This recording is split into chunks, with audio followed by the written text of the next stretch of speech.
to it. So every candle will have two numbers associated within it, which is something that a lot of people don't even know. You have the bid and you have the ask. And the bid and the ask give us three very, very important things: the delta, the volume, and finished auctions, which is something we're going to get into now. But think of it this way: the bid represents aggressive sellers and the ask represents aggressive buyers. So if we look over here closely on the screen, you can see that there's two numbers in each row, right? Two numbers and two numbers. So let's take this over here. We see 0 for 76. Basic knowledge for this point of the video: the bid is on the left-hand side and the ask is on the right-hand side. So here we see 0 and here we see 76. What this is telling us is that there's 0 market participants that are hitting the bid, right? And there are 76 market participants hitting the ask. So remember, the market is simply an auction between buyers and sellers. It is an auction. And so auctions will only have buyers and sellers in the market. And so our job is to read the auction and understand the auction in terms of the delta, the volume, and finished auctions, which is what we're going to get into now. But for basic knowledge, I want every trader to take away from this slide the fact that the bid and the ask is the only thing you need to be profitable as a trader. Now let's start with the delta. The delta is the easiest to understand. The delta is the bid minus the ask, a simple subtraction equation. So red delta represents a negative delta. So there's more aggressive sellers than there are aggressive buyers. There's more sellers than there are buyers in the present moment. That's simple to understand. Red represents more selling. Quite intuitive. Now blue is the opposite. There's the bid and the ask is a positive number, right? So the bid minus the ask is above 0. There's more aggressive buyers than there are aggressive sellers.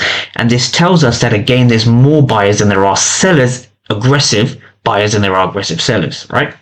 That's the basic concept of delta. And the beauty when it comes to order flows, that you're able to visualize this without having to read every single number on the actual charts, right? So you can visualize this. So for example, here you can see 206 and 117. 206 is bigger than 117, we all know that. That's visually represented via the delta profile or the delta footprint. And that's something you see on footprint charts on the ATAS platform, which we're going to get into later on in the video. So that's the delta. The volume is the bid and the ask. So the volume gives you the total number of transactions hitting the markets at that given moment. It's the bid plus the ask, right? So for example, you will see here 21 by 42. So that's 21 hitting the bid. That's 42 market participants hitting the ask. So that's 21 aggressive sellers versus 42 aggressive buyers. Now that will give us a blue delta, which is what you see over here. So there's more aggressive buyers than there are aggressive sellers. But what would the volume be? The delta is going to be a positive number. So the delta there is going to be 21, but the volume is going to be 63 because it's 21 plus 42, right? So the volume is adding them together. Now, what is the purpose of the volume, right?